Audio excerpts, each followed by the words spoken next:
Welcome to our channel formal lecture. So guys, कैसे हो आप सब। इस वीडियो में हम देखेंगे एरोमेटिक अमाइंस के बारे में, जिसके अंदर हम क्या क्या पढ़ेंगे। तो बेसिसिटी ऑफ अमाइंस, उसके बाद effect of substituent on basicity of amines. तो गाइस सबसे पहले हम लोग अमाइंस के बारे में समझेंगे, और ये गाइस जो क्वेश्चन है ये 7 मार्क्स से बनता है।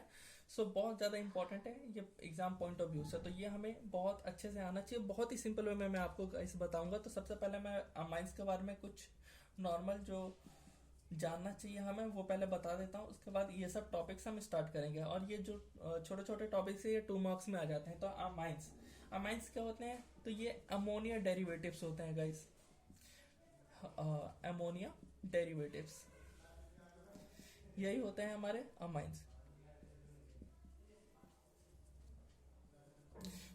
जो हमारा अमोनिया है इसका स्ट्रक्चर हम देखेंगे तो NH3 होता है गाइस। तो क्या होता है ना, इसका एक हाइड्रोजन है ना, ये रिप्लेस हो जाता है, replace one hydrogen, one hydrogen.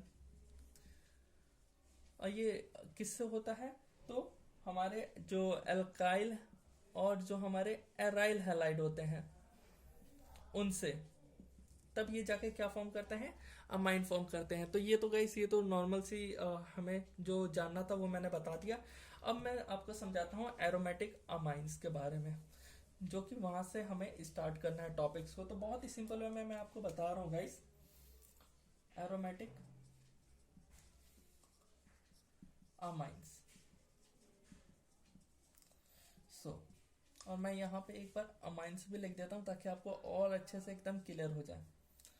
तो अमाइंस क्या थे मैंने आपको बताया, NH3 में से एक हाइड्रोजन रिमूव हो गया, जैसे कि यहाँ पे हो गया NH2, और यहाँ पे कोई भी एक यहाँ पे ग्रुप ज्वाइन हो गया, जिसको मैंने यहाँ पे डिनोट कर दिया गाइस R से। RNH2। अब एरोमेटिक अमाइंस, एरोमेटिक से हमें गाइस मालूम है ये हक्कल रूल को फॉलो करे, क्लोज स्ट्रक्चर बनाए, जैसे कि बेंजीन। तो मैं यहाँ पे एक सिंपल सा आपको मैं बना के दिखा देता हूँ। ये है गाइस हमारा अमाइन, एरोमेटिक अमाइंस। कैसे कि मैंने क्या किया कि गाइस, जैसे कि यहाँ पे भी मैंने किया, एक नॉर्मल NH3 था, NH3 को वन हाइड्रोजन मैंने रिप्लेस कर दिया, किससे, अपने बेंजीन से। तो यहाँ पे बेंजीन के साथ NH2 आके फॉर्म हो गया, और इसका जो गाइस नाम है ना वो है एनिलीन। तो गाइस आई होप आपको एकदम अच्छे से समझ आएगा। एक हाइड्रोजन हटा करके मैंने बेंजीन रिंग को ज्वाइन कर दिया। और गाइस जो ये अमाइन देख रहे हो ये गाइस ये 1 डिग्री होता है। वही अगर मैं 2 हाइड्रोजन रिमूव करूँ ना, तो यहाँ पे हो जाएगा R NH R, ये हो गया गाइस हमारा 2 डिग्री। और एक और रिमूव कर दूं RNR, और नीचे भी एक और मैं ग्रुप लगा दूं नीचे के साइड में, तो ये क्या फॉर्म कर लेगा, 3 डिग्री अमाइन। और यहाँ पे मैं अगर यहाँ पे 1 डिग्री 2 डिग्री 3 डिग्री में अगर मैं बात करूँ गाइस, ये 2 मार्क्स में इंपॉर्टेंट क्वेश्चन है, इसलिए मैं आपको ये गाइस मैं अच्छे से समझा रहा हूँ। तो ये हो गया 1 डिग्री, और 2 डिग्री की अगर मैं बात करूँ तो मैं ये तो फर्स्ट हो गया। सेकेंड यहाँ पे मैं आपको शो कर देता हूँ। यहाँ पे मैं एक बेंजीन रिंग पहले फॉर्म कर लेता हूँ, और यहाँ पे मैं यहाँ पे NH2 सॉरी NH लगाऊंगा, क्योंकि मैंने एक और हाइड्रोजन रिमूव कर रहा हूँ, और CH3 लगा देता हूँ, एल्काइल हैलाइड। ये हो गया हमारा 2 डिग्री। और वहीं पे अगर मैं थर्ड स्ट्रक्चर अगर मैं बनाना चाहूँ 3 डिग्री के लिए, तो 3 डिग्री के लिए कुछ नहीं करना, आपको बस एक और जो है मिथाइल लगा देना है यहाँ पे। तो यहाँ पे मैं NCH3, और यहाँ पे एक और CH3 में ज्वाइन कर देता हूँ। ये हो गया हमारा 3 डिग्री एरोमेटिक अमाइन। ये गाइस आप अच्छे से लिख सकते हो। अगर नाम बताऊं तो N मिथाइल एनिलीन हो गया, NN डाई मिथाइल एनिलीन हो गया।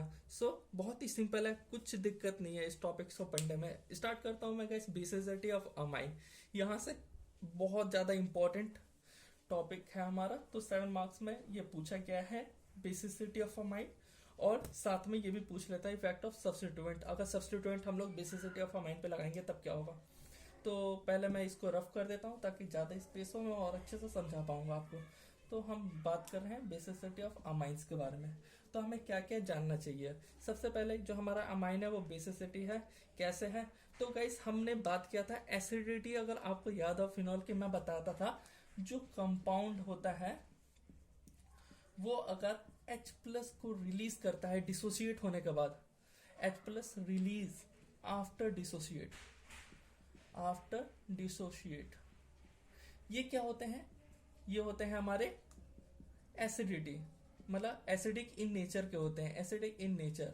और बट यहाँ पे इसी का अपोजिट अगर हम कर देते हैं तो वो हो जाएगा हमारा बेसिक इन नेचर। जैसे कि हमें किसने बताया है? लिविस कॉन्सेप्ट ने बताया है। क्या बताया है उन्होंने बताया है कि गाइस जो एलिमेंट एक्सेप्ट करे लोन पेयर को वो हमारा एसिडिक नेचर, वो एसिड होता है, और जो डोनेट करे इलेक्ट्रॉन यानी लोन पेयर को वो होते हैं बेस। तो मैं यहाँ पे, अगर मैं यहाँ पे अच्छे से लेके दिखाऊं तो हमारे जो भी कंपाउंड मैं लिख देता हूँ, कंपाउंड, एक यहाँ पे एरो बना देता हूँ, एक नीचे एरो बना देता हूँ मैं। और जो ये क्या कर रहा है कंपाउंड, अगर ये एक्सेप्ट कर रहा है ना, एक्सेप्ट इलेक्ट्रॉन, या फिर ये डोनेट कर रहा है, डोनेट इलेक्ट्रॉन, अगर ये एक्सेप्ट कर रहा है तो एसिड, और ये डोनेट कर रहा है तो बेस। सो गाइस अगर मैं अमोनिया की बात करूं अमाइंस में, तो यहाँ पे NH3 जो इसका स्ट्रक्चर है, तो यहाँ पे आप देख सकते हैं N के ऊपर ना एक लोन पेयर होता है गैस। और ये लोन पेयर क्या कर सकता है? ये किसी ना किसी को तो ये डोनेट ही करेगा। अगर ये डोनेट करेगा तो ये क्या हो गया? Basic in nature. ये तो मैं आपको बता दिया। अगर मैं डेफिनेशन फॉर्म में लिखूं तो आप कैसे लिखोगे? गाइस जैसा कि आप ये देख सकते हो, मैंने जो जो बताया वो मैंने लिख दिया। ऐसे कंपाउंड जो एक्सेप्ट करे लोन पेयर वो एसिड, और जो डोनेट करे लोन पेयर वो बेस। तो क्या होता है कि हमारे अमोनिया पे लोन पेयर जो है वो प्रेजेंट होता है, जिसकी वजह से ये बेसिक इन नेचर, यानी जो जितने भी हमारे अमोनिया के डेरिवेटिव्स होते हैं वो सब बेसिक इन नेचर के होते हैं। अब और बेसिसिटी ऑफ अमाइंस में हमें क्या क्या बताना है। जैसे कि हमने 1 डिग्री 2 डिग्री 3 डिग्री अमाइन देखा था, मैं यहाँ पे शो कर देता हूँ आपको गाइस। RNH2 ये हमारा क्या था? 1 डिग्री अमाइन था। और मैं बात करूं यहाँ पे RNH, और यहाँ पे एक और R लगा दो, तो ये हो गया हमारा 2 डिग्री अमाइन। आई होप आपको क्लियर दिख रहा होगा गाइस बस। और जो हमारा पास थर्ड वन था RNR, और नीचे भी एक R, तो ये हो गया हमारा 3 डिग्री अमाइन। और हम इसकी अगर मैं बात करूं गाइस, सबके पास लोन पेयर है N के ऊपर। यहाँ पे कौन ज्यादा गाइस बेसिक है, कौन ज्यादा, मतलब उनके हम लोग बेसिसिटी के बारे में बात करेंगे तीनों में। तो कैसे हम बात करेंगे? जो हमारा 1 डिग्री अमाइन है, यहाँ से जो हमारा ज्वाइन हुआ है अल्काइल हैलाइड, ये अपना इलेक्ट्रॉन को क्या करेगा? डोनेट करेगा। ये डोनेट करेगा तो जो हमारे N के ऊपर है ऑलरेडी लोन पेयर है, उसके पास इलेक्ट्रॉन है, तो उसकी इलेक्ट्रॉन डेंसिटी और बढ़ा देगा। ज्यादा बढ़ा रहा है, ज्यादा बढ़ाने से क्या होगा? इसको अनस्टेबल कर देगा।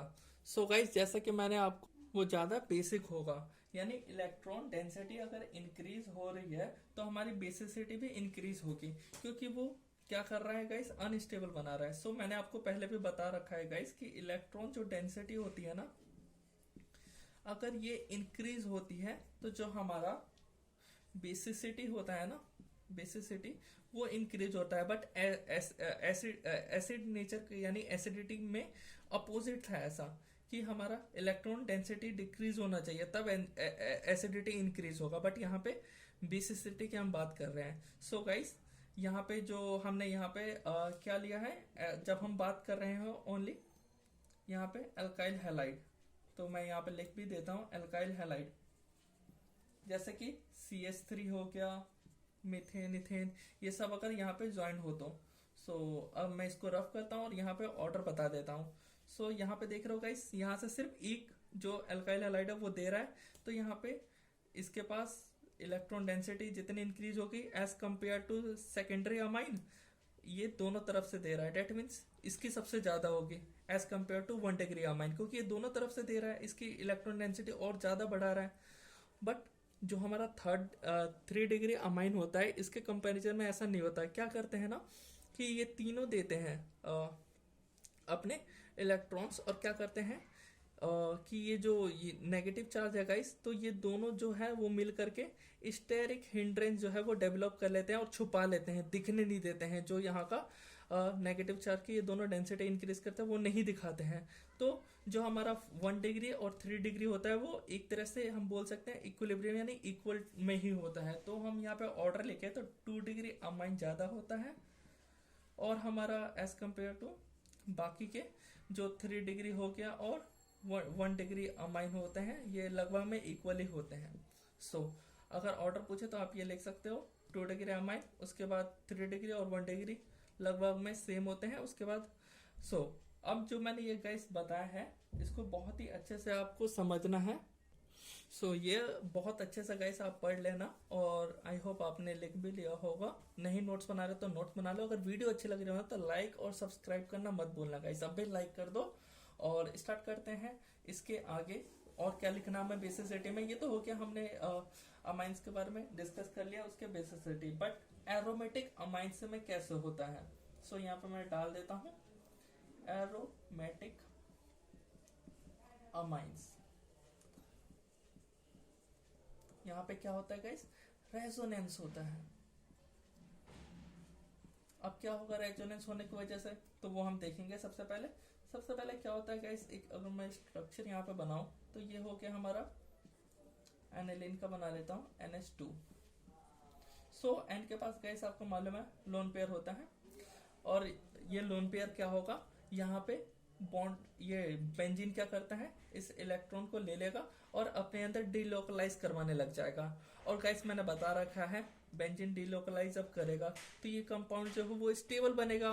बट यहाँ पे अगर स्टेबल बनता है डेट मीन्स बेसिसिटी डिक्रीज होगी। तो मैंने आपको एसिडिटी में क्या बताया था, जो अगर इलेक्ट्रॉन बेंजीन लेता है तो उसकी एसिडिटी इंक्रीज होती है डीलोकलाइजेशन की वजह से। बट यहाँ पे बेसिसिटी हम बात कर रहे हैं ना, तो यहाँ पे बेसिसिटी क्या हो रहा है, डिक्रीज हो रहा है, क्योंकि ये लोग शेयर कर ले रहे हैं इस इलेक्ट्रॉन को। वो कैसे होगा वो मैं आपको लिख करके शो करता हूँ, तब आपको एकदम अच्छे से समझ आएगा गाइस।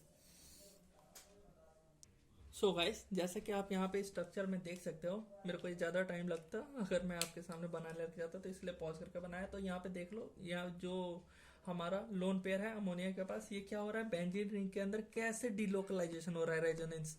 तो यहाँ पे गाइस देख सकते हो फाइनली ये स्ट्रक्चर हमें मिलता है। तो ये क्या कर रहा है ना कि कंपाउंड को स्टेबल बना रहा है। जो हमारा एनिलीन का ये आप स्ट्रक्चर देख रहे हो, इसको स्टेबल बना रहा है ड्यू टू रेजोनेंस। तो रेजोनेंस की वजह से इलेक्ट्रॉन का डेंसिटी हो रहा है ना, वो इंक्रीज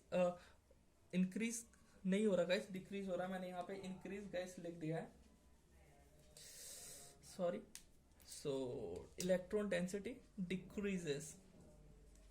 डिक्रीजेस होगा यहाँ पे। तो जो यहाँ पे जो एन के पास लोन पेयर है उसको यहाँ पे स्टेबलाइज कर रहा है, जिसकी वजह से बेसिसिटी जो है वो डिक्रीज हो रही है। वही अगर इलेक्ट्रॉन डेंसिटी अगर इंक्रीज हो रही होती, डेट मीन्स बेसिसिटी भी इंक्रीज हो रही होगी। अब हम वो भी हम देखेंगे रीजन कहाँ पे, effect of substituent on basicity of amine, जो कि इसके बाद वाला टॉपिक है। तो हम अगर कंपेयर करें अगर बेसिसिटी के बारे में, तो जो हमारे एलिफेटिक अमीन्स होते हैं, एलिफेटिक अमाइंस, वो ज्यादा उनकी बेसिसिटी होती है as compare to aromatic amines. तो गाइस आई होप आपको ये पूरा बेसिसिटी ऑफ अमाइंस क्लियर हो गया होगा। इसलिए गाइस देख रहे हो कितना सिंपल वे में ये गाइस आप समझ सकते हो, और ये एग्जाम पॉइंट ऑफ व्यू से इंपॉर्टेंट है, डेट मीन्स ये आपको आना चाहिए अच्छे से। अब हम बात करेंगे effect of substituent on basicity of amines. इसको मैं रफ कर देता हूँ और यहाँ पे टॉपिक हेडिंग डाल देता हूँ। गाइस अब हम स्टार्ट करते हैं effect of substituent on basicity of amines. तो गाइस हमें इसमें क्या क्या ध्यान रखना है, मैंने जैसा कि आपको बता रखा है गाइस कि अगर स्टेबिलिटी को अगर ये बढ़ाता है ना, जो सब्स्टिट्यूएंट होंगे हम अटैच करेंगे जो एरोमेटिक अमीन्स होते हैं उन पे। और यहाँ पे मैं लिख देता हूँ बेसिसिटी ऑफ एरोमेटिक अमीन्स, मैंने सिर्फ अमाइंस लिख दिया यहाँ पे। तो एरोमेटिक अमाइंस, जो अगर हमारा स्टेबिलिटी होता है, स्टेबिलिटी वो अगर इंक्रीज होता है, डेट मीन्स हमारा जो बेसिसिटी होगा वो डिक्रीज होता है।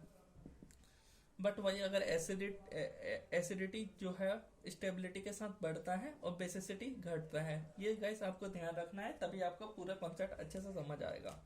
अब क्या होगा कि जो हमारा सब्स्टिट्यूएंट है गाइस, सब्स्टिट्यूएंट क्या होता है ना, ये टू टाइप्स के होते हैं। एक तो होते हैं हमारे इलेक्ट्रॉन रिलीजिंग ग्रुप, जिनको हम बोलते हैं electron donating group, electron donating group जो कि डोनेट करते हैं इलेक्ट्रॉन को। और सेकंड वन जो होते हैं वो होते हैं इलेक्ट्रॉन विड्रॉइंग ग्रुप, जो कि लेते हैं विड्रॉइंग ग्रुप। बहुत ही सिंपल है गाइस, आप बहुत ही इजी में इसको समझ पाओगे, इसलिए मैं आपको एकदम अच्छे से समझाना चाहता हूँ। जो ये इलेक्ट्रॉन डोनेटिंग ग्रुप होते हैं ये I+ और ये I- शो करते हैं। अब बात करते हैं जो ये सब्स्टिट्यूट होंगे ये अटैच कहाँ होंगे। तो हमारे जो एरोमेटिक अमीन्स देख रहे हो गाइस, वहां पे अटैच होंगे। तो ये अटैच हो रहे हैं कहाँ पे, एरोमेटिक अमाइंस के ऊपर ये अटैच हो रहे हैं, अटैच्ड, जिसकी वजह से ये दो ग्रुप वहां पे अटैच होंगे। और गाइस क्या होगा वो भी मैं आपको बता देता हूँ। पहले मैं इसको रफ कर देता हूँ। आई होप आपको इतना तो समझ आ गया होगा। टू टाइप्स के ग्रुप अटैच हो सकते हैं, डोनेटिंग ग्रुप और विड्रॉइंग ग्रुप। सो यहाँ पे मैं रफ करके और आपको क्लियरली अच्छे से एक्सप्लेन कर देता हूँ मैं। इलेक्ट्रॉन डोनेटिंग ग्रुप को EDG से मैं डिनोट कर देता हूँ, जिससे आपको समझ आएगा और अच्छे से। और इलेक्ट्रॉन विड्रॉइंग ग्रुप को EWG से, electron donating group, electron withdrawing group. I hope अब आपको एकदम अच्छे से समझ आने वाला है। क्या होता है ना कि जब ये इलेक्ट्रॉन डोनेटिंग ग्रुप अगर ये अटैच होता है किससे, हमारे एरोमेटिक अमीन से। तो मैं यहाँ पे शो कर देता हूँ एक कंपाउंड, ये NH2, जैसा कि आप ये गाइस देख सकते हो। ये है हमारा नॉर्मल एनिलीन जो कि एरोमेटिक अमाइन है। अब इसके साथ कोई भी जुड़ गया आकर के EDG, और यहाँ पे मैं शो कर देता हूँ आपको NH2, यहाँ पर क्या करके ज्वाइन हो गया हमारे कोई सा भी EWG, इलेक्ट्रॉन विड्रॉइंग ग्रुप। सो अब क्या होगा, इसके ज्वाइन होने से जो इलेक्ट्रॉन डोनेटिंग ग्रुप, यानी ये क्या करेगा, इलेक्ट्रॉन को डोनेट करेगा। तो ये डोनेट कर रहा है अपना इलेक्ट्रॉन, तो जिसकी वजह से ये NH2 के ऊपर जो ये नेगेटिव चार्ज होता है ना, ये लोन पेयर, इसको और बढ़ा देता है।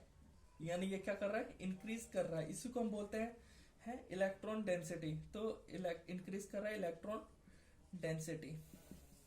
बट यहाँ पे इलेक्ट्रॉन विड्रॉइंग ग्रुप, विड्रॉ करना, लेना, तो ये ले रहा है, जिसकी वजह से एक तो बेंजीन ऐसे ही उसकी स्टेबिलिटी डिक्रीज कर रहा है, स्टेबिलिटी इंक्रीज कर रहा है, और ये क्या कर रहा है, और इलेक्ट्रॉन ये ले रहा है, यानी हेल्प भी कर रहा है एक तरह से। यानी ये डिक्रीज कर रहा है, डिक्रीज यानी कम कर देना, और उसके इलेक्ट्रॉन को, क्योंकि ये भी शेयर करने लग गया अपने, लेने लग गया वो इलेक्ट्रॉन को, तो ये कर रहा है डिक्रीज इलेक्ट्रॉन डेंसिटी। सो अब क्या होगा, इलेक्ट्रॉन डेंसिटी अगर इंक्रीज होता है, डेट मीन जो हमारा स्टेबिलिटी होता है वो इंक्रीज होता है। तो मैंने आपको जैसा कि स्टार्टिंग में बताया था, याद रखने के लिए, अगर स्टेबिलिटी डिक्रीज होता है जिसकी वजह से जो हमारा बेसिसिटी होता है वो इंक्रीज होता है। But as compare to EWG ऐसा नहीं होता। यहाँ पे स्टेबिलिटी क्या कर रही है, इंक्रीज कर रहा है ना। एक तो पहले से बेंजीन कर रहा है, ऊपर से ये EWG कंपाउंड आ गया, ये और ज्यादा स्टेबल करने लगे, तो यहाँ पे बेसिसिटी की अगर मैं बात करूँ तो वो कम हो जाती है। अब गाइस आई होप आपको क्लियरली एकदम समझ आ गया होगा। एग्जांपल में मैं कुछ बता देता हूँ आपको, जैसे कि अल्काइल CH3 ले लिया हमने इसमें, और इसमें हमने ले लिया हेलोजेंस ले लिया, कोई सा भी ले लेना हेलोजेंस, फ्लोरीन, क्लोरीन, ब्रोमीन। सो ये हो गया कंप्लीट हमारा effect of substituent on basicity of aromatic amines. So guys अगर आपको किसी टॉपिक पे वीडियो चाहिए हो उस पर मैं आपको प्रोवाइड करवा दूंगा, आप बस कमेंट करिए। और गाइस आई होप आपने हमारे चैनल को सब्सक्राइब कर दिया होगा, नहीं किया है तो जल्दी से सब्सक्राइब कर दो। So thanks for watching our video, मिलते हैं नेक्स्ट वीडियो में।